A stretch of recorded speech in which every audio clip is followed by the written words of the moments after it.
What's up, guys? Today I figured I'd do a little video and tell you how I set up my mixer so I don't distort the signal when I'm micing my guitar cab. So over here on channel 4, that's where the mic comes in off the cab. You're going to notice right away low cut. You want that button pressed out, because if you have it pressed in, you're going to just cut all the low frequencies off. Right here is your gain. You want that down, and you want to come over here on channel 4 and press solo PFL button. That's going to light this Rude Solo up.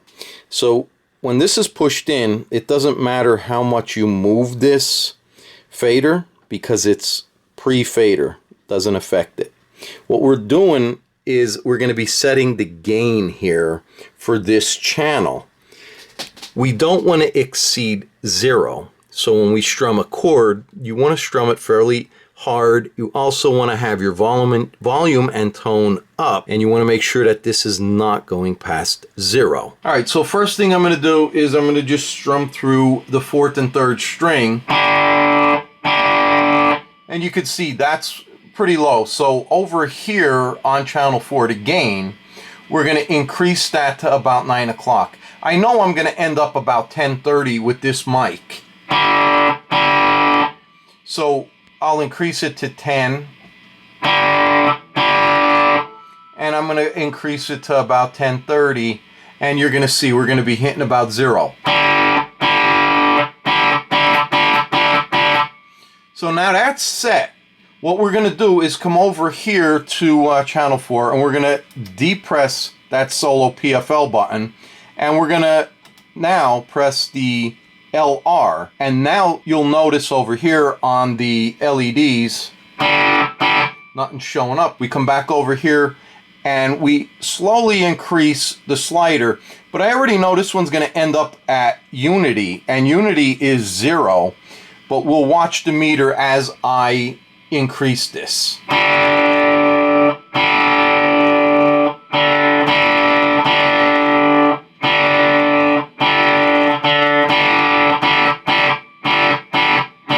You could see that 0, and we ended up right at that 0 mark. And that's the way you set up so you know you're not going to distort when you're recording into your DAW. The same thing with my vocal mic here. This is on channel 3. I would simply say mic check and watch this number, well, the LEDs, and watch the number that it doesn't exceed that. And we could take a look at that. All right, so on channel 3 here, before we get started with that, you'll notice that low cut. Now you want to press that in, because you don't want your B's and stuff, you know, that bottom end in your vocals. So the gain, again, we're going to set that to 0, and then we're going to come down and we're going to just press solo PFL. We can see that Rude Solo light. Now over here on track 4, I don't have anything, you know, pressed in, so you won't hear nothing. Now if I bring the mic to my face, you can see we're starting to peak. What we'll do is we'll increase the gain, and I already know that this mic is going to end up about 10 o'clock. So as I talk and I increase the gain, you should be able to see that come up. Now what you want to do at this point is say mic check, mic check. Now you could see that that was hitting 0. And if we look over here, we're just about equal with that, like 10:30-ish. Okay, so now after you have that zeroed out there, and you got to hold the mic properly where you're always going to have it, because that will change. It will get louder if you bring the microphone closer. So we'll uncheck this, and then we'll press the mains, the left and right, and we'll look up here at the meters again, and we'll increase the fader. So nothing's happening. Now all of a sudden you see the LEDs come up, and we're going to end up holding the mic the same way. And I know I'm going to end up at unity here on the fader, and we'll say mic check, mic check, mic check. So you can see that's hitting right around 0. And if we look over here at the fader, we ended up right at unity there. So that's how you set your mics up. Let's take a look at how you would set your guitar signal up. All right, so for the guitar, you're going straight from the guitar into channel 1. And if you're using plugins for your amp and, your delay and all of that shit, you'll press the HZ button in, and you'll have your gain all the way down. But there's a difference here. We don't go to the solo because we won't hear the effects of the amp.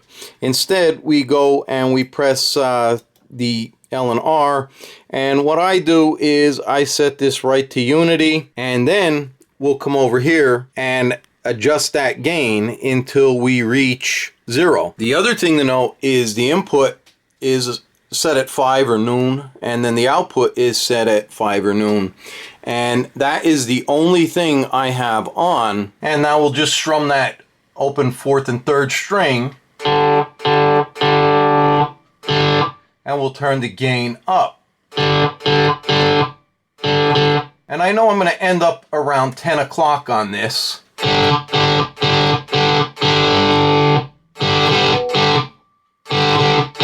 And now you have your plugins set up, your amp sims to play through the monitors, and if you want it louder, you could turn it up at the control room, or you can turn it up on the DAW. All right, so now say we want to record from the mic that's mic in the cab. We'll come over to channel 4, we'll press that L and R button in. We have the DAW opened up. Now you can see I have 2 tracks here. This second track I have armed. We'll hit record and then just play something. Now you're going to hear the background of the amp, but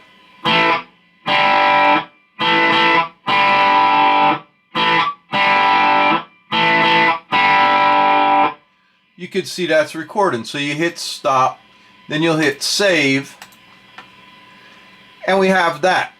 So we'll mute this track, and we'll disarm it, and we'll arm this one, and we'll change cables, and we'll also stop the mic from recording. Now we'll plug directly into the first channel of the mixer and open our FX. You can see we have the JCM 800 on, so you can hear the volume being played. I turned the control room up. We'll go ahead and hit record.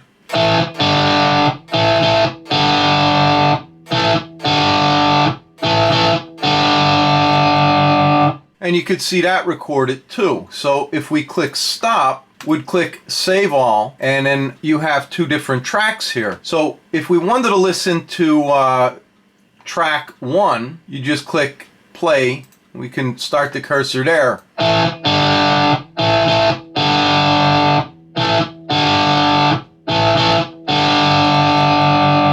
Track 1 here is the guitar going into the mixer. Now if we mute that and unmute that and go to track 2 here and we click play,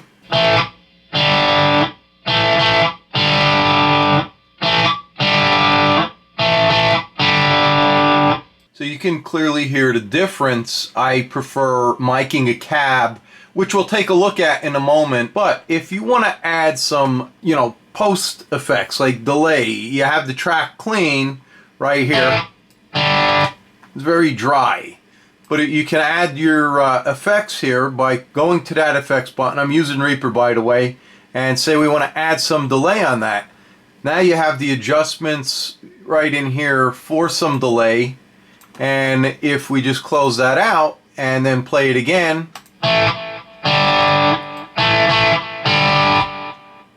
you can clearly hear delay.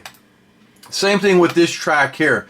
So if we click the FX button and say you want a clean guitar, you just want to hear that dry signal, you would simply uncheck your amp sim, and then you would come over and you'll hear the difference here. There's no simulation of an amp. But however, if you want that amp on there, you would keep that checked. We can add the delay over here and then click play, and you can add whatever effects you want. after you apply all your effects that you want to whatever tracks you have, the other thing before I say that, this track here, the one that's recorded directly into the mixer, you can click FX and you can actually switch the amp. Say you want more of a gainy amp, you can switch that and you can hear the difference here. And then the same thing with pedals. You can add pedals to either or. I don't recommend adding a different amp to this track because it doesn't sound right. But anyway, if you wanted to, say, use the 800 amp with some delay, you would come over to File, and then you would click Render. And for the sake of simplicity, I'm going to name that one, and then Render File. Now that is with the JCM 800 and delay. Say I wanted to render that without delay, but I just wanted the JCM 800, you would come over and do the exact same thing, and I'll name this one number 2, and I will click render, and it renders. And then say I want the 5150, I'm going to use that dry. So you'd click render. And then the same thing would go for this track. You can click a dry track, which it's set up for. So we'd click render again. This time this will be 4. And then say we want some delay added to this one. You'd come over and click render. Close that. Alright, so here's our files. Let's take a listen to what they sound like. Alright, so that was the 800 with delay. And that was the 800 without delay. And that was the 5150 amp without any effects. And that was the actual amp playing without any delay. And that was the amp with the delay that was mic'd. So that's the way you would export everything. Okay, so what I've recently started doing, the one amp I have, the cab is right here, so I get lazy and I don't want to mic the cab up. But the other amp I have is way back there, and the camera doesn't pick up such good sound, so that's why I started micing it. So what we'll do is we'll play something, and I have the DAW opened. The mic is already miking the cab. I'm going to hit record on the DAW now, and you'll hear the difference between the room mic on the camera and then the mic. And I'll show you how I edit that. Okay, so now that take that we just did, I'm going to save all. Now that's on this track right here. You can see this track is muted. And we're just going to come over here and we're going to render this. And I already did, so it's going to ask me to override it. I'm just going to override it. It's going to be done. I'm going to close that out. And then what I like to do is I like to use isotope. So before I do anything, I find that track and I open it up. And then I come over and I click gain, constant, scan, process. And that automatically equalizes the audio so it's as loud as it can be. I'll then go ahead and I'll save that.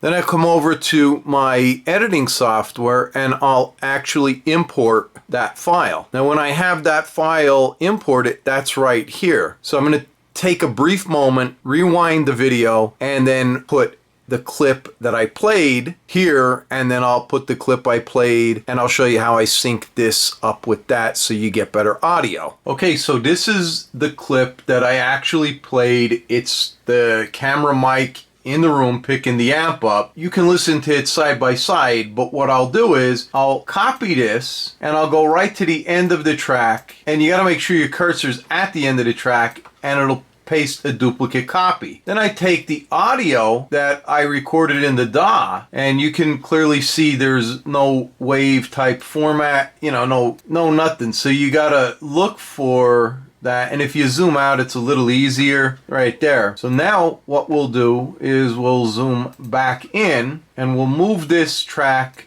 back until this lines up with this, and it takes a little bit to do, and that looks pretty good to me right there. So now what I'll do is I'll take the cursor, click on that to make sure it's highlighted, and then I'll cut this so that's not there. Now you can listen.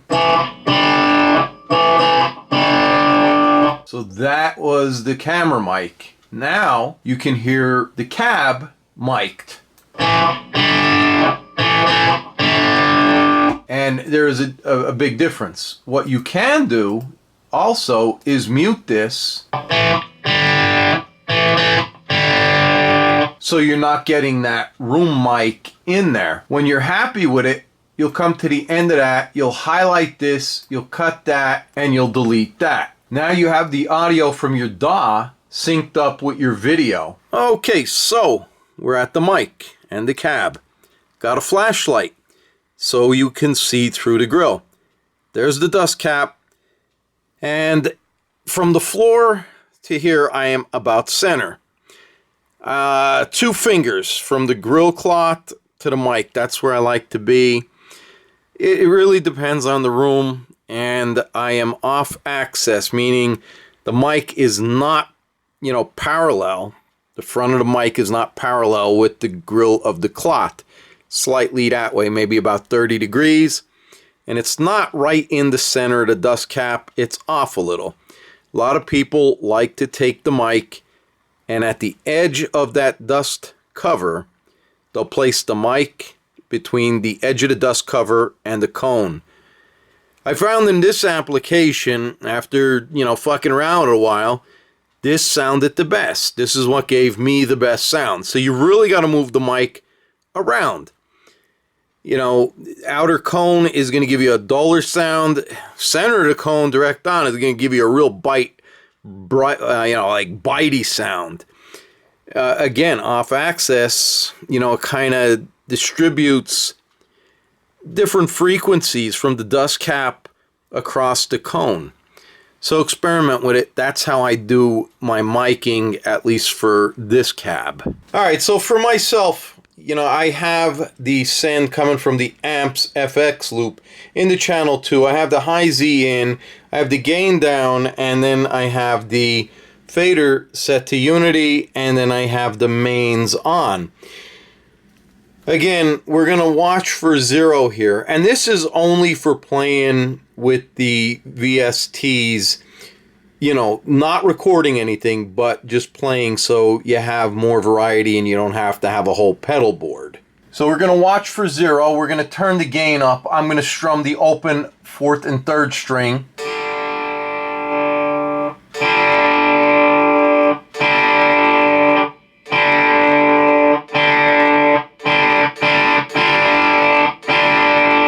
So the gain is just about 1230. Right there, you can see it, just about 1230 when that was reaching 0. All right, so now that's set. I turned the control room monitors off so I don't hear them. I just want to hear the amp. I'll use the phone's volume to adjust the level of the amp and the phone's output jack.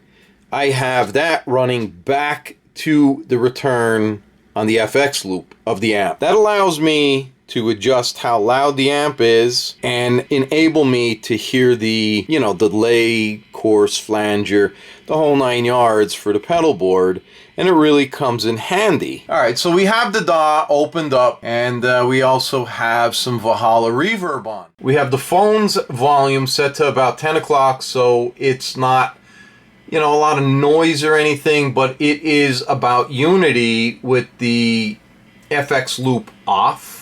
So without the Valhalla, and I know you can't mic it this way because you're going to get a feedback loop in it. But if I enable the VST, you get that.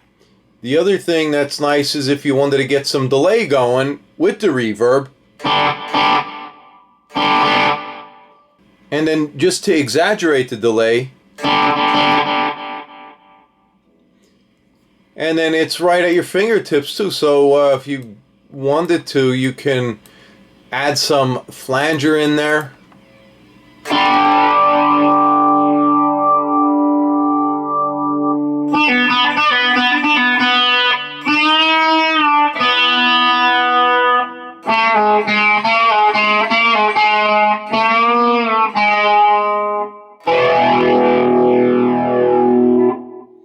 It's real nice and handy. And then, you know, tremolo, another one. It's all right there. There's a lot of uses for this, I'll say, and you don't have to buy pedals. The only bad thing is, you know, you can't record through the mic into the mixer this way because of the feedback loop. And if you know a way to do away with the feedback, you know, leave it down in the comments and let me know. So an important thing to mention with this as well, when you're listening to your video through your monitors and you turn your control room back up, make sure you turn your headphones down, because if your amp is on and this is up, you're going to get a rude surprise because it's coming through your amp as well.